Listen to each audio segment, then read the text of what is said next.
Amir avtosavdo kechki bozorida sizlar uchun ideal holatda yaxshi Gentra mashinasi kelib qoldi akalar. 2015-yil 106 ming kilometr masofani bosib o'tgan 1 yevro mexanikasi bo'ladi akalar. Kraskalari absolutni top-toza Amerikanka optirali qo'yilgan. Charmxo'dan yumshoq balonlarga ham qo'yilgan. Balonlar yaxshi holatda 3-pesa diskalarga ham qo'yib qo'yishibdi.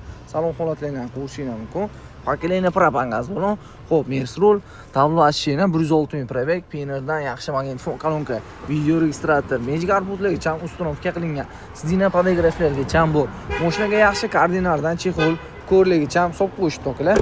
Aytib o'tganimda paketini propan, optro stoplar qo'yilgan, illi partiyada sizlar xohlagan dokument bo'ladi. Kuzov holatlari ham akalar ideal holatda turibdi. Даже qirilgan, ishlangan joylar ham yo'q. Okalar, bunaqa Gentralar kamdan kam keladi bizga. Ayniqsa ozroq yurganlari 106 ming prebek, 1 yevro mexanika, kraskalar top-toz Gentra mashinasini $7300 baholanib, bemalol telefon qilib barik qilishingiz mumkin.